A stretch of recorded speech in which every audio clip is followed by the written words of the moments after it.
C'est toujours un plaisir de vous retrouver dans le cadre de votre magazine Entretien, magazine qui parle de l'actualité, mais également qui parle de certaines questions importantes qui touchent la société congolaise, et qui touchent la République pour le développement. Pour ce nouveau numéro de Entretien, magazine de la rédaction de Digital Congo, on va parler du secteur des assurances avec un expert dans ce domaine qui va nous édifier sur ce que peut apporter ce secteur en termes de revenus au profit du Trésor public pour le développement. Il s'agit de M. Joseph Wimbankoy, c'est lui notre invité. Bienvenue à vous. Bonjour M. Jean-Louis. Vous êtes expert en assurance. Merci d'avoir répondu à notre invitation. Première question, lorsqu'on désigne un expert en assurance, il s'agit de qui exactement?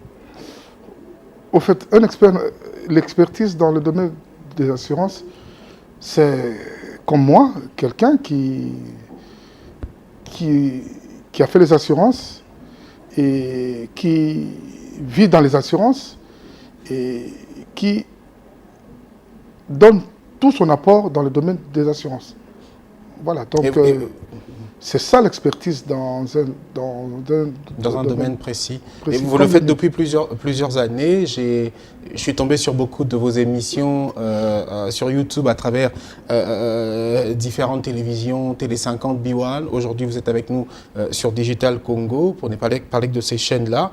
Vous militez pour sensibiliser en tout cas la population, l'État, les opérateurs de ce secteur.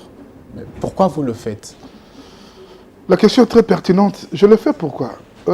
Pour la petite histoire, je fais les droits à l'université de Kinshasa. Après ma licence, j'ai été affecté dans la magistrature, évidemment. Mais j'avais obtenu une bourse pour la haie, où je fais 15 ans. Après cette bourse-là, aux Pays-Bas, je m'étais dit, mais là, je suis en train de rentrer au pays. Qu'est-ce que je peux ramener au pays? Vous avez passé 15 ans là-bas à étudier? Non. À la haie, comme je travaillais comme juge à la haie. Voilà. À la Cour internationale de justice de la haie, à la CIJ. Parce que souvent, les gens confondent la CIJ et la Cour pénale internationale. Voilà, donc il y a une confusion. Moi, j'étais à la CIJ. Alors, je dis, là, je vais rentrer au pays. Après mon mandat, parce que c'est 5 fois. C'est 5 ans, 5 ans, 3 fois. 3 fois, renouvelable 2 fois. Ouais, 2 fois. Je dis, qu'est-ce que je peux ramener au pays? Je dis, bon, ok. Je quitte la haie, je viens m'installer en Belgique. Là, je m'inscris à Louvain-la-Neuve. Au fait, j'étais parti pour faire les droits notariales à Louvain-la-Neuve. Et puis, j'arrive à l'inscription, on me dit, mais non, ça c'est un domaine réservé qu'aux Belges. Le droit notarial? Oui, notarial, on me dit, est-ce que dans ta famille, il y a combien de notaires?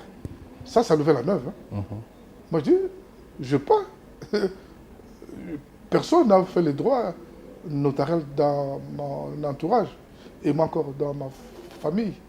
Et la dame qui me dit, mais pourquoi vous n'allez pas en droit des affaires et des assurances? Je dis, ok. Ça vous a du coup tiqué, ça intéressé? Ça m'a du coup tiqué, et je fais les droits des assurances à Louvain-la-Neuve. Lorsque j'ai terminé, je travaillais aussi dans la région de Bruxelles-Capitale pendant plus de 5 ans. Et puis, une société de la place, sentant les vents de la libéralisation, mais va me solliciter. Dont j'étais le nom. Ici au Congo? Ici en République démocratique. En RDC? En RDC, et je reviendrai. Pourquoi je fais cet apostolat? Parce que moi, c'est un apostolat. Tout ce que je fais, je n'ai pas de sponsor. Je le fais parce que j'aime ce pays. Dans mon entendement, je m'étais dit que tout Congolais qui va à l'étranger, au retour, il faut amener quelque chose pour ce pays, pour le développement de ce pays. C'est pourquoi... Et il ne faut pas seulement être membre du gouvernement, ou à la présidence, ou dans les institutions pour le faire. Non. Moi, je m'étais dit, comme vous venez de l'expliquer là, c'est pas que je dois rentrer pour être ministre ou sénateur, député. Moi, ce sont les assurances. Et c'est un secteur qui est mal vu ici, dans le sens où ça a été écorné dans le passé. C'est pourquoi je me suis donné comme leitmotiv de passer et d'expliquer, afin que les gens comprennent l'importance et les avantages qu'il y a dans ces secteurs, et pour les opérateurs et pour les assurés. Vous l'avez souligné, vous avez été rappelé en République démocratique du Congo par une entreprise de la place. Pour votre expertise, c'était au moment où il y a eu libéralisation du secteur des assurances, parce qu'il y a quelques années, c'était le monopole. Le monopole c'était plus à l'État, via notamment la Société nationale d'assurance, SONAS. Avant la libéralisation du secteur et après, il y a une grande différence? Oui, il y a une grande différence dans le sens où les monopoles, donc nous sommes parmi les derniers pays qui libéralisent le secteur des assurances. Surtout les assurances ont été libéralisées, donc il y a de la concurrence. C'est quoi l'avantage? Les monopoles, c'est-à-dire qu'il n'y a qu'une seule entreprise qui présente les produits d'assurance. Par contre, lorsqu'il y a libéralisation, il y a une concurrence atroce entre les opérateurs. Donc, les consommateurs ont le choix. Et lorsqu'on a un choix, le produit est bien expliqué et bien préparé pour qu'il soit consommé. C'est ça l'avantage. Et au-delà du fait que ça crée aussi de l'emploi, il faut le reconnaître pour la République démocratique du Congo. Beaucoup d'emplois. Et vous pensez qu'avant la libéralisation à aujourd'hui, les revenus ont boosté? Pendant la période de monopole des assurances, l'État se servait dans l'assiette de la SONAS. Bien que... Parfois on parlait de corruption. Oui, moi, je ne sais pas si vous allez évoquer ça. Moi, je ne m'attarde pas sur ce terrain. Parce qu'il faut avoir de preuves pour accuser. Pour accuser, exactement. Vous savez, il faut avoir de preuves. Sinon, on tombe dans l'assiette de rumeurs. Et chacun de nous peut se présenter devant les juges et exiger des dommages et intérêts. Ça, c'est un intérêt très glissant. Voilà. Donc l'État se servait de la caisse de la... L'État se servait et surtout, les consommateurs n'avaient pas de choix. Parce qu'il y avait aussi, notamment pour ce qui est des assurances, qui sont des assurances automobiles, il y avait quelquefois des opérations de terrain avec traque des conducteurs. À l'époque, il fallait obligatoirement s'assurer. Je dis assurance qu'on appelait. Je dis assurance, c'était entre autres pour en fait, rembourser de l'argent aux assurés. Mais il y avait aussi doit se faire filmer lorsqu'on travaille? Je fais aucun commentaire. Est-ce que, bon, vous faites filmer parce que c'est dans votre job description. Mais moi, je ne vois pas pourquoi est-ce que lorsque on doit payer les primes ou les réparations, disons, on ne doit pas faire de la pub autour de ça. Bon, peut-être, bon, c'est une parenthèse. Bref, donc, moi, je crois que la libéralisation a beaucoup d'avenir parce que l'État doit se retrouver et va se retrouver. Mais vous l'avez dit que l'État se servait de la caisse de la SONAS. Est-ce que c'était assez et que peut-être maintenant qu'il y a libéralisation, l'État va gagner un peu plus? Oui, l'État doit gagner un peu plus, mais il y a des préalables. Dans le sens où, dans mes émissions précédentes, j'avais parlé de la vulgarisation. Vous savez, avec l'avènement de l'ARCA, l'autorité de régulation et de contrôle des assurances, nous avons la chance de mettre au pas tout ce qui concerne le secteur des assurances.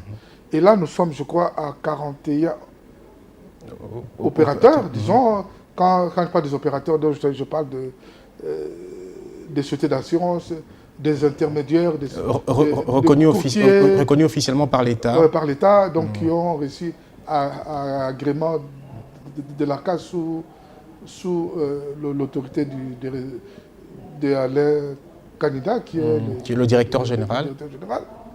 Là, l'État ne peut que se retrouver. Parce que plus il y a le paiement dans le prime, plus il y a des impôts qui sont pris sur ces primes, et l'État se retrouve. Lorsque l'État se retrouve, l'État prend cet argent pour verser dans l'économie du pays et répondre à certains besoins. Certains besoins. Les routes, la santé, l'école gratuite, tout là. Les défis pour le développement sont énormes. Dans tous les domaines. Moi, je prends un exemple. Nous sommes un pays, vous et moi, nous avons la chance d'être des Congolais. Le Congo a plus ou moins 100 millions d'habitants. Imaginez-vous que le marché de pénétrabilité actuellement, en RDC, en 2021 ou 2022, c'est moins de 5%, c'est 0,4%, quelque chose comme ça. Donc si on prend 100 millions, on divise, c'est moins de 1 million de personnes qui contractent des primes d'assurance. Mais avec la vulgarisation, lorsqu'on va vers la population, leur expliquer l'importance des assurances, c'est-à-dire quoi? Tellement que le secteur était écorné parce qu'il y a certaines personnes qui croient que les assurances, c'est un paiement d'impôts ou bien de taxes, mais non, loin de là. Une manière d'emmerder les gens, surtout les personnes, surtout les personnes physiques. On ne m'emmerde pas. L'ARCA doit, en principe, dans l'une de ses missions, il y a la vulgarisation. Imposer aux opérateurs auprès de qui il octroie les agréments. Et l'octroi des agréments. D'arriver à un objectif. Je vous octroie l'agrément. J'ai le pouvoir de contrôler. Mais lorsque je contrôle et que les objectifs pour lesquels je vous ai fixés ne sont pas atteints, j'ai le droit de sortir le bâton et d'avertir. Et l'ARCA a même le pouvoir de retirer l'agrément. Je vais dans le domaine où chaque année, nos universités déversent plus de 100 000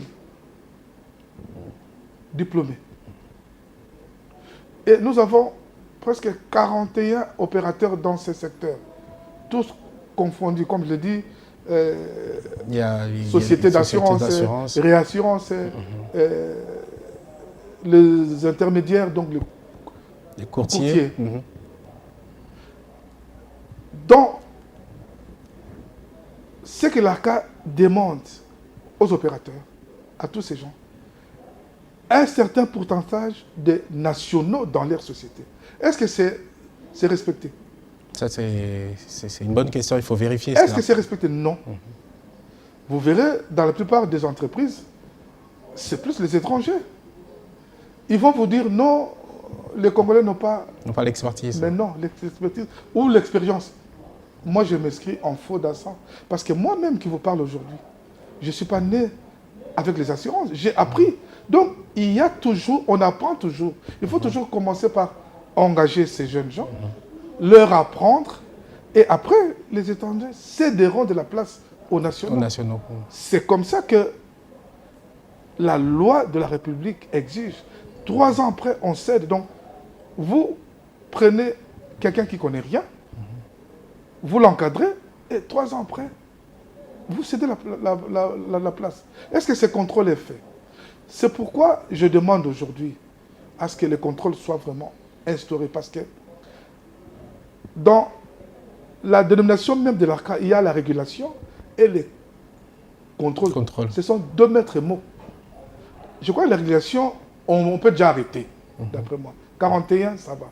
Maintenant, passons au contrôle. Le contrôle, ce qui demandera de descendre sur terrain, des vérifications. Je sais qu'il y a déjà un contrôle, c'est bien bon, mais il faut l'accentuer. Parce que qui parle de contrôle parle de sanctions après. Lorsqu'on n'arrive pas à satisfaire à ce dont on a promis lors de l'agrément. Qui parle de sanctions parle de la loi. Est-ce que la loi est vraiment appliquée dans ce domaine? Je prendrai encore un deuxième exemple. La fuite des capitaux. La MONUSCO, plus de 20 ans maintenant ici. Je ne sais pas si maintenant ils payent leur prime ici. Je ne crois pas, je ne sais pas. Mais la MONUSCO a des arriérés de milliards à l'endroit de l'État. Est-ce que ça n'a pas été négocié au départ pour que celle-ci, donc la MONUSCO, soit exemptée? Parce que même les véhicules de la MONUSCO n'achètent pas des vignettes. Hein. C'est impossible. Pourquoi? Je ne crois pas, mais impossible. Les Nations Unies ont des missions partout au monde. En RCA, au Mali, pour ne citer que ces pays-là. Que ceux-là. Je suis en relation avec des collègues experts africains qui me disent, mais non, nous nous rencontrons dans des réunions, dans des grandes conférences, chez eux, les missions des Nations Unies. Ils payent des primes d'assurance chez eux. Parce que tout bien qui est assuré sur les sols congolais, les primes doivent être payées ici.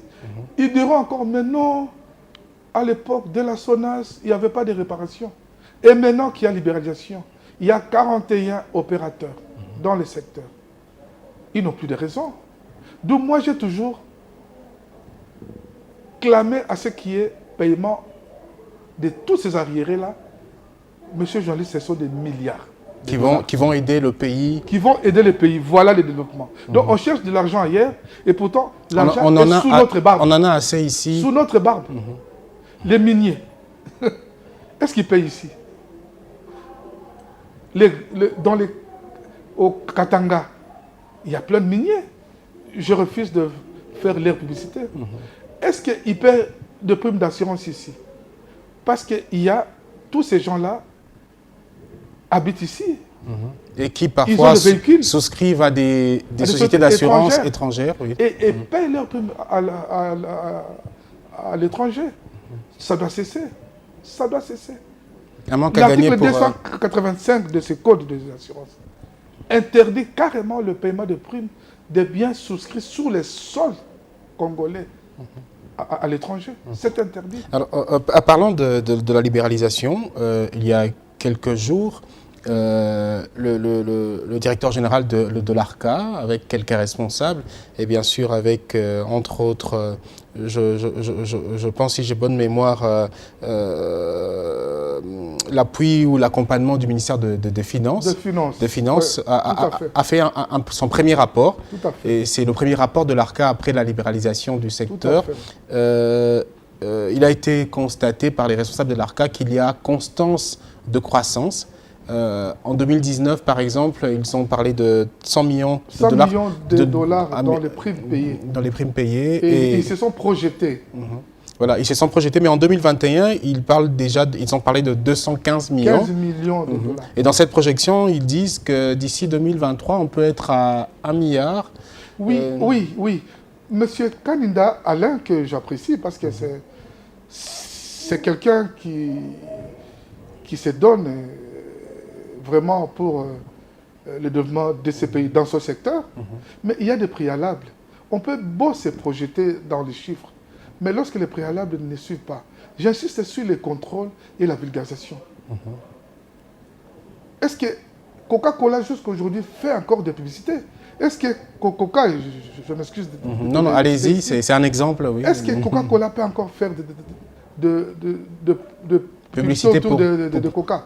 Pas forcément. Pas forcément, mais il continue à le faire. Pourquoi?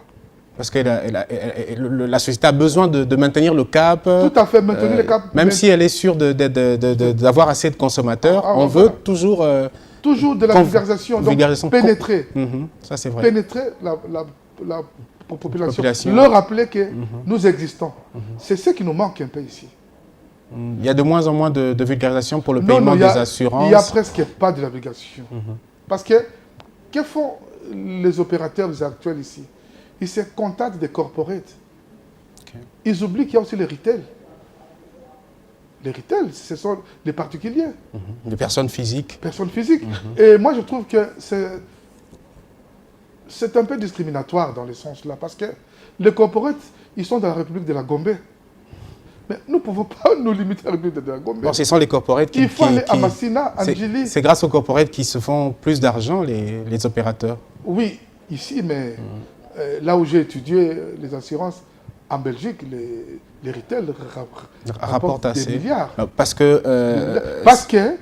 il y a eu vulgarisation. Il y a une vulgarisation en bonne et due forme. Ce n'est pas l'autorité des régulations qui est appelée à faire de la vulgarisation. C'est ça les opérateurs. Mais est-ce que ce n'est pas aussi un problème de culture? Si on doit se focaliser un peu sur les personnes physiques. Moi, je me rappelle que jusqu'à aujourd'hui, concernant par exemple les assurances automobiles, peu sont ceux qui souscrivent. Moi, j'ai rencontré une dame marketing, je ne peux pas me gêner de citer le nom de Activa, qui est parmi au nombre des opérateurs. Elle a essayé de me convaincre pour dire, ben, voilà les avantages, voilà. Et puis après, j'ai pris le temps de réfléchir. Mais souvent, soit on n'a pas assez, parce que pour un véhicule comme ça, parfois on vous demande à 220 pour une souscription pour telle période. Et c'est un problème de moyens aussi. Le Congolais, il achète le véhicule, mais il ne pense pas aux assurances. Non seulement moyens, mais la culture aussi, parce que beaucoup pensent que se faire assurer, c'est une manière de se faire arnaquer et c'est emmerdant. Non, loin de là. Loin de là. Moi, je rassure à mes compatriotes que chacun de nous a besoin d'être calme, c'est-à-dire de vivre sa vie calmement. Parce que tout peut arriver. Tout peut arriver. Les accidents qui Moi, je prends l'exemple dans le secteur de décès. On ne souhaite pas que les gens meurent, mais lorsqu'il y a des morts, vous voyez combien est-ce que la liste des cotisations traverse les rues. Et tant que le frère ou la sœur qui est de l'autre côté n'envoie pas à temps, n'a pas envoyé les 10 chiffres, on peut faire attendre le corps à la mort. Le corps est là 1 mois, 2 mois, 2 semaines. Et pourtant, il y a ici des bons produits dans les cas de décès. Mais il faut aller vers ces gens, leur expliquer ça. Est-ce qu'on le fait? Est-ce qu'il y a eu des campagnes de vulgarisation dans des stades? À Tchangou, à Sainte-Thérèse, par exemple. Vous savez, personne n'est né tel qu'il est. On devient ce qu'on devient par rapport aux habitudes. La culture, certes, il n'y a pas que la RDC qui est en Afrique. Le Sénégal qui est parmi les pays pionniers dans les assurances, ce sont des Africains, non? Comme vous et moi. Moi, je prends un petit exemple. Lorsqu'il y a eu changement de régime ici, l'autre régime est arrivé. Pour entrer dans les bus, les gens ils faisaient la queue. Et c'est resté, non? Transco. Est-ce que les gens se précipitent lorsqu'il y a un bus? Non. On fait la queue. La société a maintenu cette façon de faire. On a maintenu ça. Voilà. C'est une question d'habitude et le suivi aussi. Et le suivi. Donc tout est possible. Alors lorsque les gens se cantonnent ou se réfugient dans le sens que non, ce n'est pas notre culture, ça c'est faux. Est-ce que nous on a la culture de mettre un costume, cravate? Mais non. On le fait venu quand avec même. Les Occidentaux. C'est l'habitude. Voilà. Ça c'est faux. Donc il faut vraiment qu'on aille dans la vulgarisation. Et vous ne pensez pas que la responsabilité revient pas seulement à l'ARCA, mais aussi à ces mêmes sociétés? Je pense que vous l'avez aussi reconnu. Il y a ces sociétés-là qui font quand même, les opérateurs, qui font quand même un effort de sensibiliser. C'est un marketing peut-être plus au profit de leurs propres intérêts. Oui, monsieur le journaliste. Comme vous le dites, c'est plus les opérateurs qui bénéficient. C'est eux. L'ARCA ne vient que ponctionner ce qu'on doit à l'État. Mais c'est eux. C'est eux qui doivent aller sur le terrain, mais avec l'œil de l'ARCA. Là, vous avez parlé du rapport qu'a présenté M. Kanida. Premier rapport après 3 ans. Après 3 ans de vulgarisation. C'était un rapport très positif, dans le sens où l'ARCA se bat presque seul. Mais il arrive même que quand l'État promet de renflouer les caisses de l'État, il y a parfois des vides. Mais M. Kanida se bat avec les petits moyens de port pour arriver à ces rapports. Là, il s'est projeté dans les 215 millions. Mais c'est trop peu. Ce sont des chiffres qui peuvent se faire dans les mois. Si les assurances sont vraiment utilisées d'une façon optimale. Si on respecte les normes, comment on peut respecter les normes? Je cesse de crier jour et nuit. On doit aller vers la population. On doit aller vers eux. Parce que c'est comme un nouveau aliment dans l'assiette de vous et moi. Lorsque nous, on grandissait, je m'excuse, Allez-y. le poisson Thomson, c'était pour les pauvres, hein, sincèrement. Mais là, tout le monde se jette à ça, presque. Pourquoi? C'est une habitude qui s'est installée. Donc, les Congolais n'est pas difficile. Il faut vraiment lui faire voir les avantages.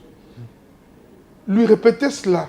Vous verrez des gens à la queue lait devant les portes de souhaiter des assurances. Mais outre le fait de vulgariser, pensez-vous qu'il faut faire un rappel à l'ordre? Parce que vous l'avez même dit, le Code des assurances de 2015, vous avez même le document sur vous. C'est ma Bible. Ce code désigne une obligation à toute personne, physique notamment, pour... Il y a 7 polices d'assurance obligatoires. J'en prendrai 3 seulement, qui sont les plus fréquentes, disons. Qui sont les plus fréquentes, oui, pour une police d'assurance. Voilà. Il y a la RC automobile. La RC automobile, c'est-à-dire que responsabilité civile qui est obligatoire à l'achat d'un véhicule. Vous devez souscrire à cette police d'assurance. Elle intervient quand? Lorsque vous causez dommage à autrui, aux tierces. Donc c'est-à-dire que, monsieur Alain, vous là, les journalistes, vous cognez la voiture de monsieur Paul, on répare la voiture de monsieur Paul, mais pas votre véhicule. Ça, c'est obligatoire parce que sur la route, on ne sait jamais. Je pense, l'assurance construction. Faites un petit tour dans cette ville. Les immeubles poussent comme des champignons. Un boom immobilier. Il y a combien de gens qui travaillent sur ce chantier? Beaucoup. Un danger arrive et ne s'annonce pas. Une brique peut tomber sur l'orteil du maçon. Lorsque vous êtes assuré, tout est très facile et c'est obligatoire. L'assurance incendie, je ne sais pas ici chez vous si vous êtes assuré à l'incendie, mais c'est obligatoire. Je ne prends que ces 3-là. Est-ce que l'État, il y a le code qui est là. Est-ce que l'ACA doit se faire entendre obligatoirement auprès des opérateurs pour qu'ils fassent n'offusquent la vulgarisation par rapport aux 7 polices obligatoires. Donc, la vulgarisation et... Même l'importation des biens que nous importons. Parce que notre économie est plus tournée vers l'extérieur. Nous importons même le cure-dent. Tout ça, il faut assurer. Il faut prendre une souscription sur chaque importation que nous amenons ici. Chaque importation de ça. Mais ce sont des millions. Mais il y a des gens qui ne le font pas. Pourquoi? Parce qu'ils ne savent pas à quelle porte frapper. À quel Dieu s'est tourné pour se dire chaque chose que j'importe, il me faut une police d'assurance. Je ne prends que les 4 là. Mais ce sont des millions à perte de vue. Dans son rapport, l'ARCA a parlé de l'assurance incendie. Bon, les produits les plus fréquentés ou les plus sollicités, l'assurance incendie, la responsabilité civile automobile, vous l'avez évoqué. Vous avez parlé d'aide d'incendie, vous avez parlé de responsabilité civile automobile, l'assurance crédit notamment, l'assurance marchandise, vous venez d'en parler, et l'assurance maladie notamment. Oui, crédit, c'est plus dans le solde restant dû. Donc, c'est-à-dire que vous souscrivez un crédit auprès d'une banque, ça peut arriver que vous puissiez, demain que vous puissiez être licencié, vous tombez malade. Ou même le décès, si on ne doit pas se gêner de le dire. Incapacité, l'assurance prend la relève. C'est le solde restant dû. Et j'encourage, lorsque les banques l'exigent. Mais les contrôles et la vulgarisation sont des maîtres mots pour l'instant. Parce que la régularisation, comme je vous ai dit, 41, c'est bon. Maintenant, il faut passer à l'acte 2. Contrôler. Contrôler les 41 opérateurs. Oui, les 41 opérateurs. Surtout les sociétés d'assurance. Est-ce qu'ils répondent aux critères que l'ARCA leur avait imposés lors de la demande de l'agrément? C'est ça. Est-ce que toutes les primes, les bénéfices que font ces opérateurs restent ici ou bien vont à l'étranger? Vont à l'étranger. C'est ça aussi. Parce que plus nous versons l'argent dans nos banques ici, l'État se retrouve, ponctionne l'impôt et, in fine, servent au développement du pays. Moi, j'avais fait une étude sur les Wewa. Les conducteurs de moto, ceux qui font du mototaxi. Mototaxi. Il y en a plus de 1 million à Kinshasa, maintenant. Il y en a plus de 1 million à Kinshasa. Imaginez-vous que chaque Wewa paye 2000 francs en RC. 2000 francs, donc c'est $1. Par mois Disons par mois. Parce que c'est souvent mensuel, trimestriel ou bien annuel. Ou le prix. $2, non, $1 par motocycliste. Fois 1 million. Ça, c'est Kinshasa. Par mois, on a combien? 1 million de dollars. C'est beaucoup. Ça, c'est ceux qui sont déclarés, mais ils sont plus que ça. Je prends quelques petits exemples là. Donc, il y a de l'argent, mais il faut les canaliser et bien les chercher. Et pour bien les chercher, pour que l'État gagne, il faut la vulgarisation. Et pour bien vulgariser, lorsque les gens ont compris, il faut les contrôles. Et lorsqu'on ne respecte pas, il faut la loi. Il faut frapper. Aujourd'hui, c'est peut-être la dernière préoccupation. Aujourd'hui, on peut compter sur le secteur des assurances pour développer la République démocratique du Congo. Tout à fait. En marge notamment des élections, on a besoin d'argent. On peut organiser les élections sans compter sur l'extérieur, en puisant, outre dans le secteur notamment minier, en puisant notamment dans le secteur des assurances. Tout à fait. Tout à fait. Vous savez, nous avons la chance d'avoir ce pays comme pays. Je me répète. Toutes les richesses, tous les domaines peuvent ramener de l'argent. Soit dans le domaine de l'agriculture, soit dans le domaine minier. Bref, tous les domaines. Parce que tous ceux qui exercent dans ce secteur-là, tous ces opérateurs-là, ils vendent, non? Et lorsqu'on vend, on a l'argent qui rentre dans les caisses de l'État par rapport aux impôts. Donc, les assurances est un secteur sûr pour le développement de la RDC. Et j'ai foi. Mais pour y arriver, il y a des préalables dont on a parlé tout au long de l'entretien. Notamment la vulgarisation, le contrôle après l'octroi des agréments. Tout à fait. Avec 41 opérateurs, on peut s'arrêter là ou il en faut plus? Moi, je crois que par rapport à la superficie de notre pays, on peut avancer. Mais pour avancer, il faut mettre d'abord, je ne dis pas que c'est désordonné, il faut passer au contrôle d'abord de ce qu'on a donné. Dans une classe de 15 élèves, avant de passer de classe, il y a un contrôle, non? Il y a un examen. On n'inscrit pas des élèves en cours d'année sans qu'il y ait examen. L'examen, c'est le contrôle. Ceux qui réussissent passent. Ceux qui ne réussissent pas sont avertis ou sont recalés. Voilà. Donc l'ARCA a tous ces pouvoirs-là. Mais l'ARCA ne peut pas le faire seul. Il doit être accompagné par le gouvernement. Car qu'est-ce que je vois par le gouvernement? Par la justice. Vous avez dit frapper lorsque on est en dehors de la loi. Oui, il faut frapper. D'où à l'ex, c'est de l'ex, la loi est dure, mais c'est ça la loi. Mais peut-être la toute dernière préoccupation avant de vous permettre de lancer un message à la population.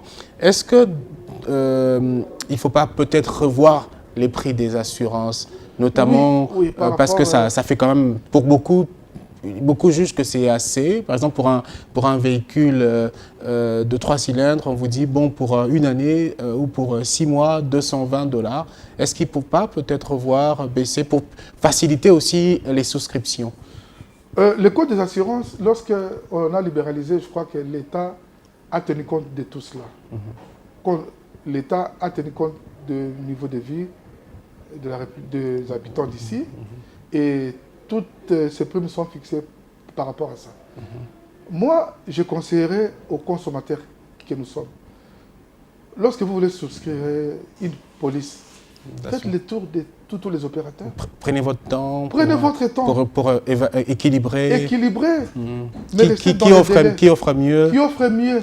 C'est ça la libéralisation, c'est ça la concurrence dont on a parlé dès le début de notre entretien. Mais est-ce que cette libéralisation n'a pas un tout petit peu pénalisé la SONAS? Parce qu'il faut reconnaître au contraire, la SONAS se frotte les mains. Pourquoi? Parce que toute première plaque d'immatriculation a été désormais oui, depuis automatiquement la SONAS. Avant, ce n'était pas le cas. Voilà, la SONAS se frotte les mains. Je n'ai rien contre la SONAS, mais je souhaiterais à ce qu'il y ait un combat équilibré entre les opérateurs. Voilà. Peut-être. Et l'ARCA doit y veiller.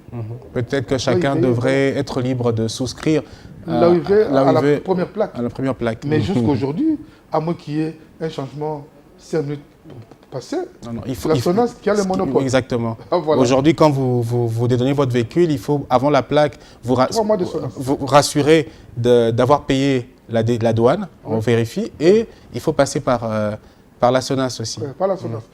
Moi, je change de temps en temps avec d'autres experts internationaux et avec d'autres amis ici qui, eux, ils sont dans le domaine de l'assurance. Je leur dis que ça, c'est une libéralisation sui generis. Quand même un peu masqué. Bon, peut-être parce qu'il ne faut pas laisser la SONAS sans garde-fou. Oui, mais lorsqu'on parle de la libéralisation, il faut aller dans la rousse. Une compétition. Liberté. Une compétition. Compétition, liberté du consommateur d'aller là où il veut. C'est ça. Bon, bref, j'espère que ça changera. Mais la SONAS, c'est notre société mère. Et l'ARCA et Alain Kanida y travaillent pour qu'il y ait équilibre et que les combats soient égaux.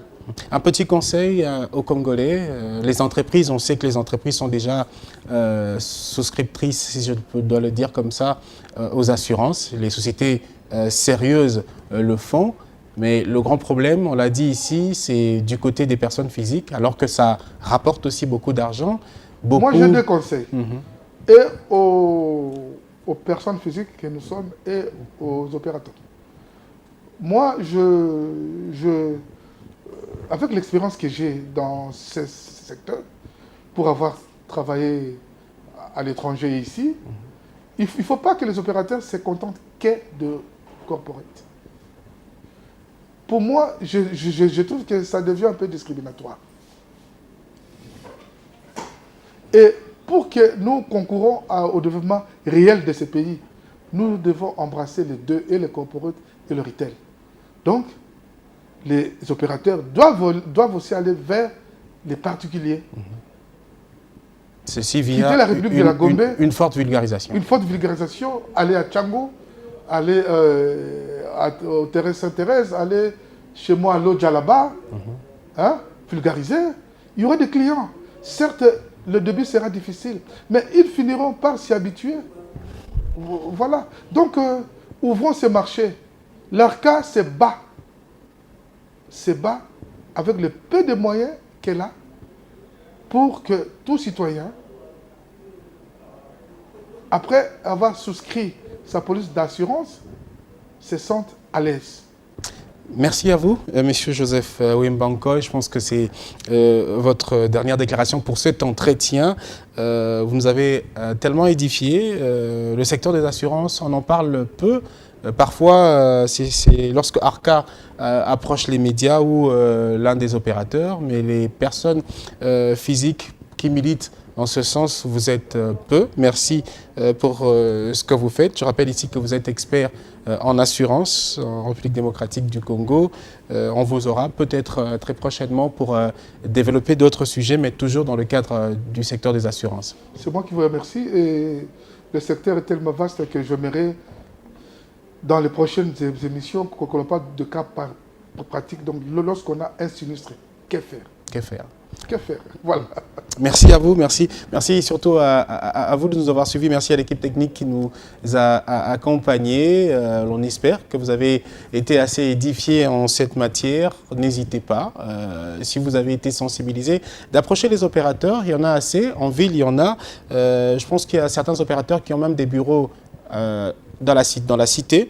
Et allez vous renseigner, pourquoi pas souscrire, ça aide beaucoup. Merci encore une fois et bonne suite de nos programmes.